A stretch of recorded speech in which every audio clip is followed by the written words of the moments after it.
Jadi inilah tuan-tuan kebobrokan Kerajaan Pakatan Harapan.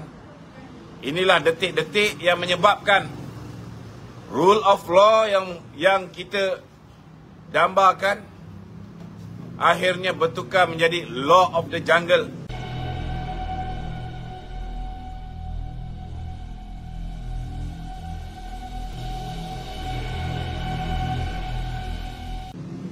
Bila mana Tommy Thomas yang diangkat oleh Pakatan Harapan sebagai peguam negara telah membebaskan lebih kurang berapa? 13 orang. 13 orang pimpinan Pakatan Harapan. Baik Sibar Rasa Rahsia dalam kes MCMC dan juga akta hasutannya, Eric Paulson dalam kes akta hasutannya, Hassan Karim, Tamrin Ghaffar, Rafizi Ramli yang sudah dijatuhkan hukuman 30 bulan penjara, akhirnya lepas begitu. Begitu juga dengan Tien Chua, begitu juga dengan penjenayah LTTE, begitu juga dengan Pang Likun yang telah menyogok Lim Guan Eng dengan sebuah banglo bernilai 4.27 juta dengan hanya menjual below market value 2.8 juta selepas Lim Guan Eng menukar status tanah Magnificent Emblem yang mana Pang Likun merupakan board of director syarikat tersebut. Tanah pertanian ditukar status menjadi tanah industri, tuan-tuan. Jadi saudara,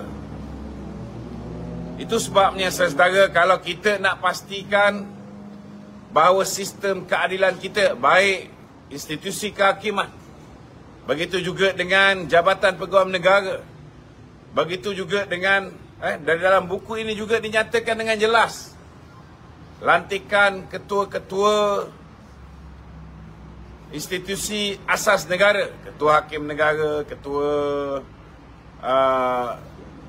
Pesuruhjaya SPRM, semua dibuat dengan menggunakan kuasa eksekutif Perdana Menteri, tuan-tuan.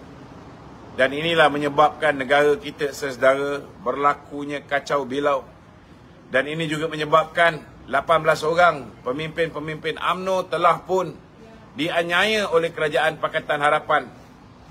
Termasuklah Datuk Seri Najib yang hari ini merengkuk di penjara Kajang, dan juga begitulah juga nasib yang menimpa Datuk Seri Ahmad Zahid Hamidi yang didakwa di bawah dua mahkamah, satu di Mahkamah Shah Alam 40 pertuduhan dan satu lagi di Mahkamah Tinggi Kuala Lumpur sebanyak 47 pertuduhan. Tuan-tuan, ini semua takkan berlaku kalau kita tidak silap memilih pada tahun 2018. Itu sebabnya sekarang ni tuan-tuan sudah ada peluang sekali lagi untuk membetulkan kesilapan-kesilapan yang kita lakukan pada pilihan raya umum yang ke-14 lepas. Jangan sia-siakan peluang ini. Kalau kita silap memilih pada pilihan raya umum 2018, undi sekali kita dapat 3 Perdana Menteri. Kali ini kalau tuan-tuan silap memilih, undi sekali tuan-tuan akan dapat 5 Perdana Menteri, tuan-tuan. Jadi fikir-fikirkanlah. Saudara, banyak lagi benda yang terkandung di dalam buku Tommy Thomas ini. Terlalu banyak, tuan-tuan. Jadi hari demi hari kita akan dedahkan.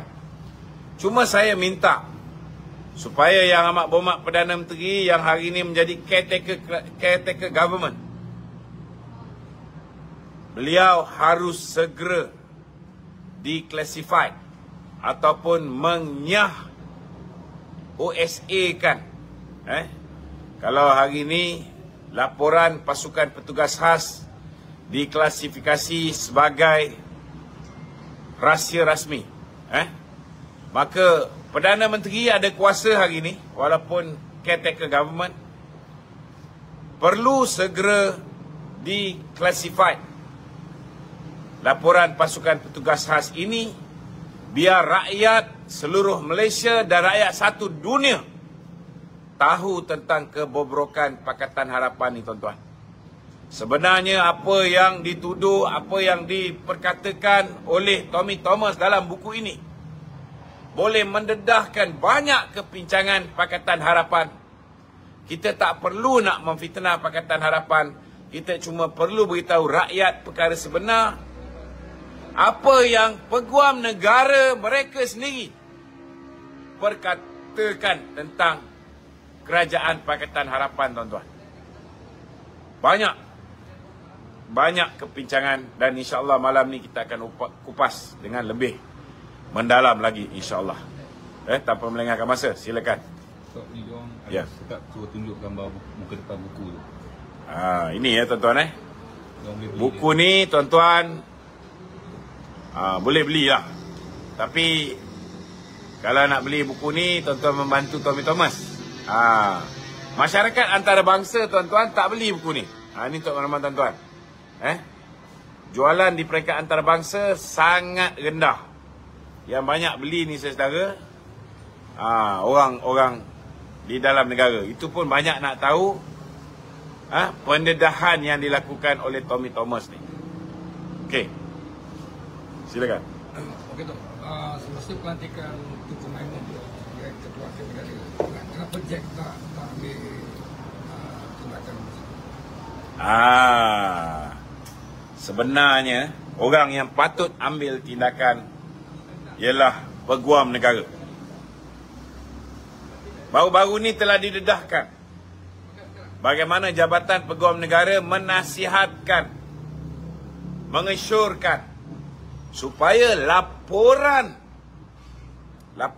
pasukan petugas khas ini tidak didedahkan kepada umum.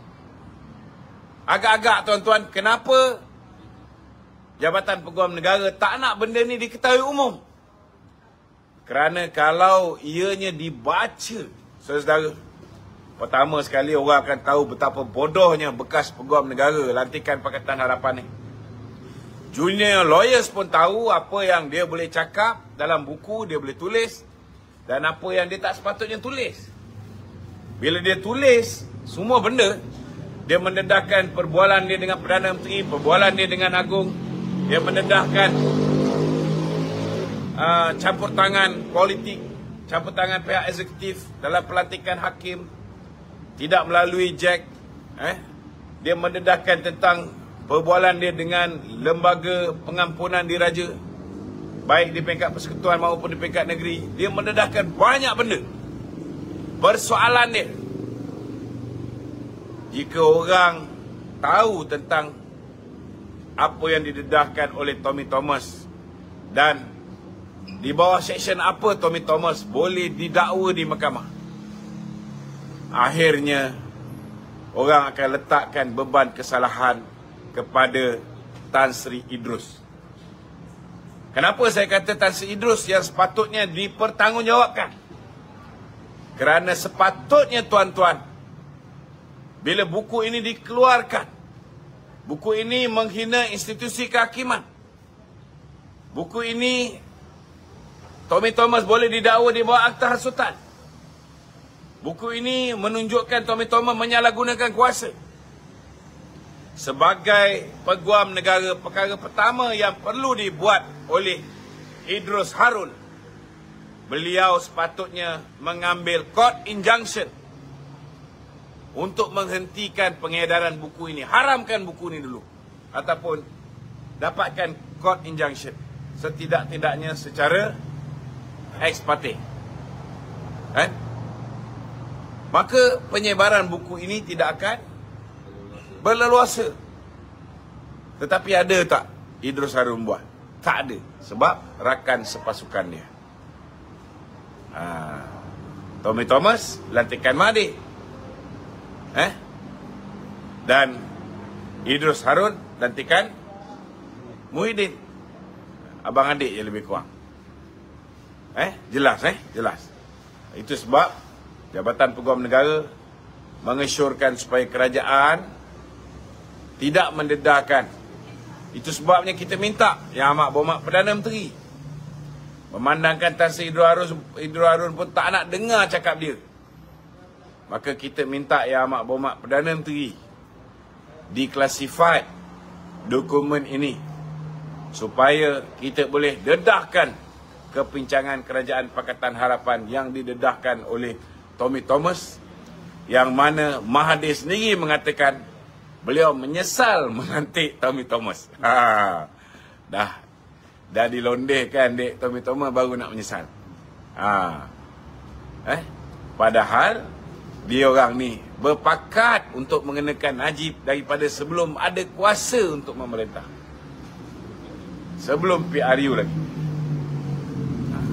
Okey. Apa ni, kalau benar lah apa dakwaan Tommy Thomas tentang orang kata salah laku dalam pelantikan Datuk Maimun. Ya. Kita tu Najib ni macam mana tu sepatutnya? Kalau benar lah. Macam saya cakap lah, boleh diisytiharkan sebagai tidak sah. Sebab pelantikan Ketua Hakim Negara itu tidak mengikut perlembagaan. Kalau ikut undang-undang negara ini, ianya mesti dicadangkan oleh JEK, Jawatan Kuasa Pelantikan Kehakiman. Tetapi tidak berlaku. Tidak berlaku. Ini belum lagi kita pertikaikan tentang kedudukan ahli Suruhanjaya Pilihan Raya, Election Commission. Saya nak beritahu di dalam buku ini juga mendedahkan bahawa sebenarnya memang kalau nak lantik Ketua Hakim Negara, ianya atas nasihat Perdana Menteri kepada Yang di-Pertuan Agong. Yang di-Pertuan Agong lantik, tetapi atas nasihat Perdana Menteri. Nak lantik Ketua Polis Negara, mesti dengan nasihat Perdana Menteri. Agong lantik. Nak lantik Peguam Negara, atas nasihat Perdana Menteri. Agong yang lantik. Tetapi begitu juga Ketua Pesuruhjaya SPRM. Tetapi untuk melantik Election Commission, ianya bukan bidang kuasa Perdana Menteri. Perdana Menteri tak boleh menasihati Yang di-Pertuan Agong. Kerana Election Commission adalah sebuah badan yang betul-betul bebas. Tapi malangnya tuan-tuan, bila Pakatan Harapan mengambil alih kerajaan, badan yang sepatutnya bebas ini dirogol oleh mereka. Dan antara komiti yang dilantik adalah komiti di dalam bersih. Yang mana dalam tu ada Maria Chin, dalam tu ada Ambiga. Orang yang bersama-sama semua dulu